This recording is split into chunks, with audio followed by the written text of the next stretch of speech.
Hello. Well, since some of the previous TikTok React videos did so well, apparently people enjoy me going through and myth busting different TikToks or legitimizing different TikToks. I thought I'd go ahead and cover a topic that I have done a ton of research on, which is creatine. So I actually wrote a book on creatine that I no longer sell, but in the creation of that book, I read over 100 studies to come to the conclusions that it did surrounding creatine physiology. So, without further ado, let's go ahead and go through a number of videos and react to them and see what is legitimate and what is not. Okay, this first video is by Dr. Andrew Huberman. So, let's check it out. Creatine. It's very clear that something about creatine, although the mechanism isn't exactly clear, either increases 5-alpha reductase or makes the testosterone molecule more susceptible to certain enzymatic reactions. Okay, so what he's talking about there is that there's this enzyme called 5-alpha reductase, and there's two versions of this enzyme called isoforms. So there's version 1 and there's version 2. And 5-alpha reductase, its main responsibility as an enzyme is that it converts testosterone into dihydrotestosterone, which is a much more potent version of the testosterone molecule. That leads to increases in DHT. DHT, dihydrotestosterone, as I mentioned in the previous episode, has this dramatic role in creating a kind of masculinization of the brain prenatally. It also defines the primary sex characteristic of the growth of the penis, etc. And beyond infancy and early childhood and later in life, it has powerful effects in creating balding, in beard growth, etc. And it has a much higher affinity for the androgen receptor than does testosterone.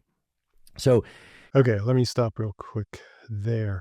So I've not looked at the growth aspects of dihydrotestosterone in terms of the natal growth and things of that nature. But what I have looked at is the effect that dihydrotestosterone through this 5-alpha reductase enzyme affects the miniaturization of your scalp. So for certain individuals, they have high expression of one of the versions of this alpha reductase, this 5-alpha reductase.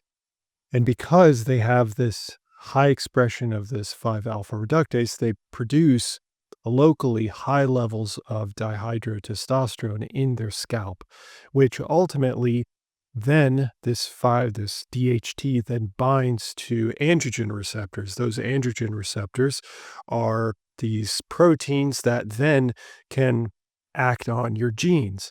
And when they do that through direct means or through indirect means, through cell signaling from one protein to another, they can then lead to the miniaturization of the hair follicles. So if you have high levels of DHT and usually high levels of this specific type of 5-alpha reductase enzyme, and then you tend to see miniaturization of the hair follicles at what would be considered a premature level.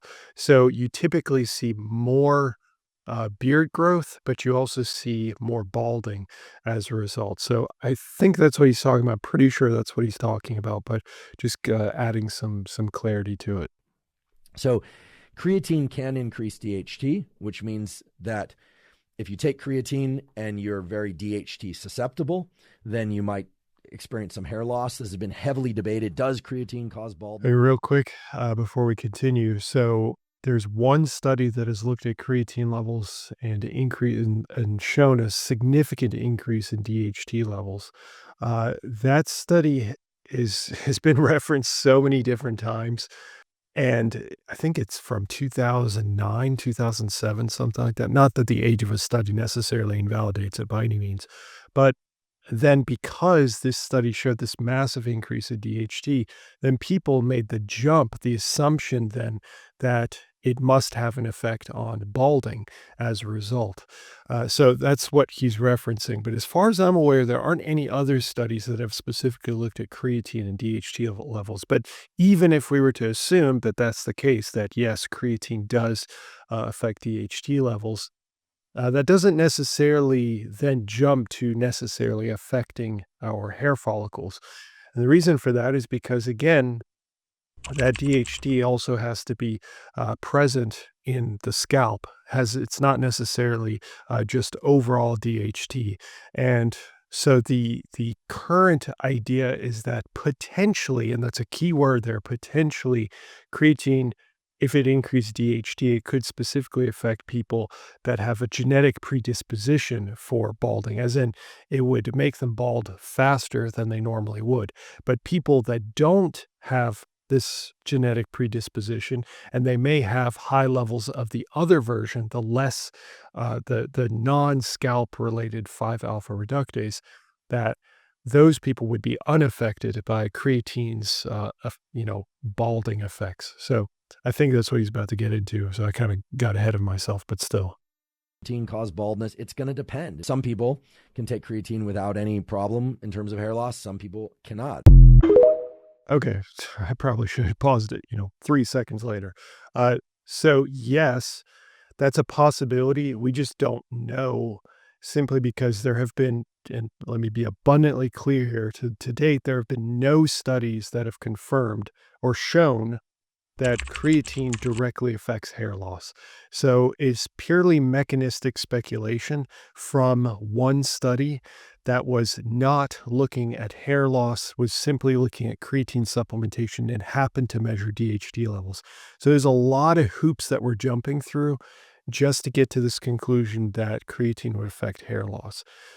Again, the most possible scenario is that if you have a genetic predisposition for balding, then creatine might be contraindicated. But if you do not have a genetic predisposition, then I wouldn't worry about it, at least based off of what we have currently. And even the people that have this genetic predisposition, there's zero evidence to actually indicate full proof, oh, yes, this definitely happens. Unfortunately, there was a study that was being done, and I think they ran out of funding, or their funding got pulled or whatever it might be, but unfortunately it was canceled. So, and that study was specifically to look at creatine's effects on hair loss. Unfortunately, we'll never find out. Anyway, I mean, it's a good video. I just want to be clear that, Dr. Huberman is talking about this, but that doesn't necessarily mean that we have strong evidence pointing to, yes, creatine definitely affects balding. Okay, let's move on to the next one. Here's how to use creatine to get bigger and stronger. Number one, you need to understand that there are a lot of myths around creatine, and most of them are false. Creatine is extremely safe. That's funny. I just want to pause real quick. I'm actually very familiar with Alex Hormozy, and it's funny that he's so anti-creatine. I've never actually known him to be necessarily science-based or anything like that. He's not like he actually releases any sort of fitness content, or not much fitness content ever since he sold his whole business, gym launch and all that stuff. He's been a lot more simply business-focused and entrepreneur-focused, but it's just funny to see his name, and he's put out, at least in my opinion, some fantastic information on business. Not that I'm a business, have a formal degree in business or anything like that, but from my impression of his material on business, it's been really great. So it's really, it's kind of a complete change in mentality when it comes to looking at a comment about creatine. I don't know if that quote was real. I believe I've actually heard him say something similar about creatine, so I'm going to assume that the quote is real, that was just posted on this TikTok. But if that's the case, I mean, that's complete nonsense. This first statement that creatine is completely safe, that is true, and I'd be happy to get into that a little bit more. I want you to use only one type of creatine monohydrate. Usually on the brand label, it'll say Crea Pure, and that's how you know it's legit. Number two, how much creatine and when. This is a trick. Okay, hold on. Before we get to how much and when, it's yes, absolutely, completely agree. Creatine monohydrate, don't go for anything else. If it's anything else, you're going to be paying a premium for no reason whatsoever. There have been studies comparing a creatine HCl, for example, creatine pyruvate, and creatine monohydrate. And there's a few other creatines out there. They're essentially just adding the creatine molecule and then just adding another molecule, attaching another molecule to it. And what it does is it changes like digestibility or absorbability or whatever it might be. But that assumes that creatine monohydrate is not absorbed readily. And the truth is, it absolutely is. It's like 99% absorbed. So to come up with another formulation on a supplement that doesn't need it, it makes no sense. The only scenario where creatine HCl might be a slight benefit is if you get an upset stomach from creatine monohydrate, because that can happen, especially if you use non-micronized creatine monohydrate. But typically, you would want to use creatine monohydrate micronized. And on top of that, if you do have stomach issues, a really easy fix around that to save you money still is to simply split your dose across, 3 times throughout the day, for example, or twice in the day, and that should alleviate any sort of stomach discomfort that you might have. But other than that, in terms of actual effectiveness, creatine monohydrate is the GOAT. Oh, and he says something about Creapure. You do not have to look for that label. It does not have to be Creapure. It can be any creatine monohydrate. Key topic, but I want you to do this. I want you to take half the dose before the workout, half the dose after. How much of a dose am I talking about? 5 to 10 grams. If you're a normal sized guy, 5 grams is okay. So that's 2.5 grams prior to the workout, 2.5 grams post workout. Okay, now as far as bloating and water retention goes, listen. Okay, before we get to the water retention bit, I'm a little confused by some of that. Actually, let me go back and hear what he has to say here because I'm not sold. It's not going to be enough for you to worry about. And the little bit of water retention that you do get is beneficial because you end up getting a lot stronger. So creatine is an excellent supplement everyone should be using. Okay, so there's no evidence that timing creatine is going to be better for you. You can take it all before your workout. You can take it all after your workout. You can take it 6 hours after your workout, 12 hours after your workout. It doesn't actually matter. As a matter of fact, there have even been studies where they've just taken creatine, where participants have only taken creatine 3 times in a week. So they'll take it on their off days or they'll take it just on their workout days, and it still saturates the musculature. So does it really matter about timing? And that's actually what I ended up writing in my book. Timing doesn't really matter except for maybe stomach discomfort. And if you want to maximize the absorption of creatine when you first start it, just to be clear, because it's so readily available, so readily absorbed, it's not going to matter in the long term. After 3-4 weeks, your timing of creatine will not matter. So if you decide to break it up across, 2-3 doses in a day for the first week or two, yeah, you might saturate your musculature just a little bit faster, but is that really going to matter that much? Probably not. And definitely not at all in the long term. So for this, I think it's just kind of arbitrary. Yeah, then he talks about the amount, the dose and whatnot. 5 grams is fine. For women, actually, you could even go lower than that. You could go to 3 grams, probably around 3 grams. Uh, there's some evidence from some studies that have looked at 20 grams. It's fine to take 20 grams, but there's no actual evidence yet to indicate they haven't done actual comparisons or many comparisons between 20 grams and 5 grams. And what comparisons have been made, although haven't been enough studies to include into the analysis, and therefore we're not entirely sure if there's a difference. But the preliminary comparisons between 5 and 20 grams have shown no difference between those two. Now, those have been on measurements looking at brain or cognition as opposed to muscle performance. In this situation, 5 grams is probably enough. Do you need to consume more if you're like a really big person? I mean, maybe if you use steroids and you're just like really committed to muscle growth and you've just packed on like 50, 60 pounds of muscle, maybe you want to increase to like 7, 8 grams. But at 5 grams, you're already saturating musculature for basically anybody that's not on steroids, or if you're under 7 feet tall, which I'm tall, even I take 5 grams. Am I talking about 5 to 10 grams? If you're a normal sized guy, 5 grams is okay. So that's 2.5 grams prior to the workout, 2.5 grams post workout. Okay, now as far as bloating and water retention goes, listen, it's not going to be enough for you to worry about. And the little bit of water retention that you do get is beneficial because you end up getting a lot stronger. So creatine is an excellent supplement everyone should be using. Okay, so the bloating aspect, I did address that already. Just split up the dose if it's creatine monohydrate. Go for a micronized version of creatine monohydrate. And if that still isn't good enough, then you can switch to creatine HCl. That's fine. In terms of like some of the side effects that people are worried about, I've already addressed the hair loss issue. I'm not going to touch on that again. Another one is like kidney health, for example. I've looked at studies that have dosed creatine in people with healthy kidney or renal health, and they've shown no effects. And that's because they're looking beyond just looking at creatinine levels, which is the degradation product of creatine. Those are not the same, but they're very related. So if you mass consume creatine, let's say 5 grams would be considered mass consumption of creatine, then you have this degradation product called creatinine that gets elevated in your bloodstream. And then if your doctor takes your blood test and they see elevated creatinine, then they might assume that there's a kidney issue. What they might also do is look at your estimated glomerular filtration rate, which is also based on your creatinine levels.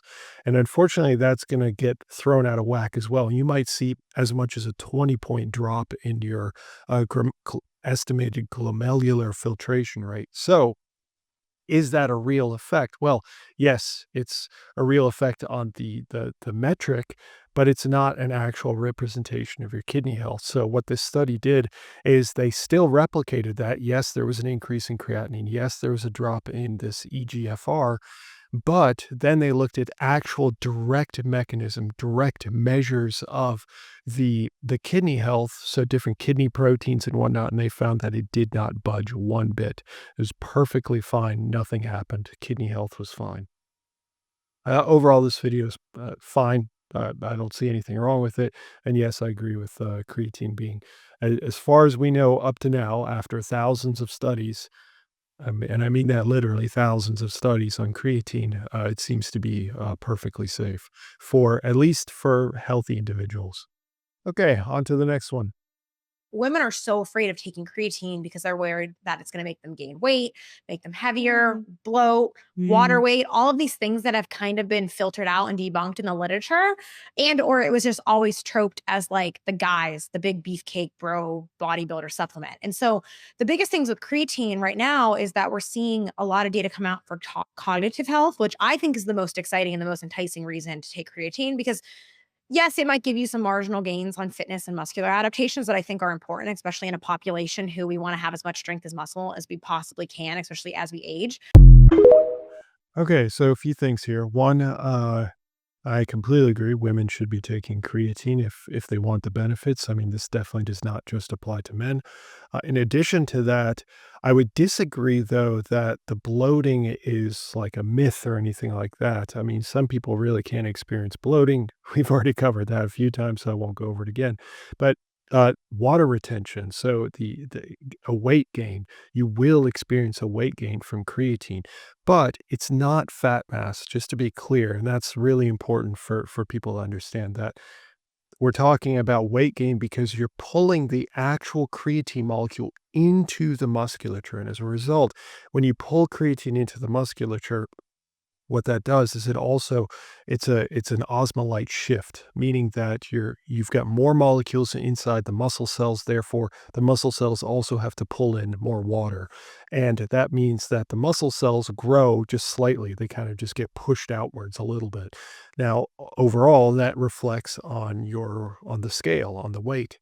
So is this something to worry about? No, unless you're really hyper focused about weight gain, but you always have to keep in mind that your body composition is made up of more than just fat.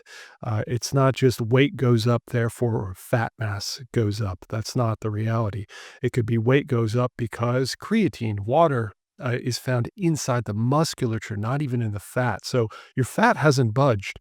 It's the exact same as it was before, but your musculature might actually pop out a little bit more, which is a great thing. On top of that, of course, it affects your strength through the mechanisms of creatine, through increased energy generation. I won't go into all those details for the time being. But as she points out, and I completely agree, is the effect that it has on brain or cognition. So there's a lot more data coming out, and there's a good amount of studies looking at men and women where it indicates that creatine is a benefit for cognition. So overall, great. Please stop taking creatine. If your goal is to build muscle, you're not doing it right. We all know creatine is the best for building muscle. The problem is it has really nasty side effects like bloating, cramping, nausea, feeling puffy like a blowfish. A lot of people put up with these side effects for the results. Okay, that's a pretty inflammatory start. Please stop taking creatine. Ooh, okay. It's so funny because the previous TikTok was literally saying the exact opposite about like, oh, don't worry about the bloating. Don't worry about the water retention. Anyway, let's continue. I made that mistake too, but I knew we could do better. Together with my formulation team at Mini Beast, we created MB. Okay, the formulation team working on creatine. If you skip the beginning of this video talking about the different formulations and whatnot, okay, well, let's just continue. Let's hear what she has to say. MB Creatine Plus and change the game. We basically took creatine, buffered it to pH 12, created a stable creatine monohydrate molecule. Yeah. They buffered it to pH 12. pH 12 is, they're basically just saying that they made it more alkaline. So, you have acidity and you have alkalinity or being basic. And I don't mean being a basic bitch. I'm talking about the level of acidity, the number of hydrogen ions that are present, or protons, I should say, that are present.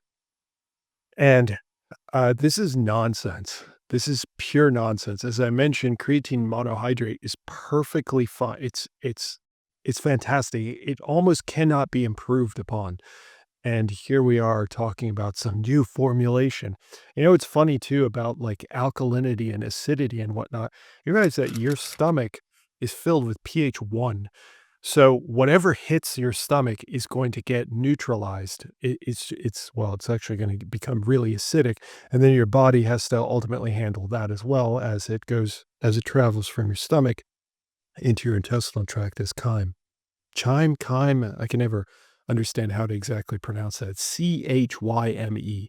Anyway, so chyme, that's how I'm pronouncing it, then goes into your intestinal tract. It has to be dealt with. And ultimately, when it enters your actual body, it's gone through multiple iterations of pH changes, assuming how it started. And then when it's inside your cells, there's no change. Your cells the rest of your body cannot have a pH 12. That's insane. So I doubt this makes any difference whatsoever versus just regular cheap creatine monohydrate. But let's listen on.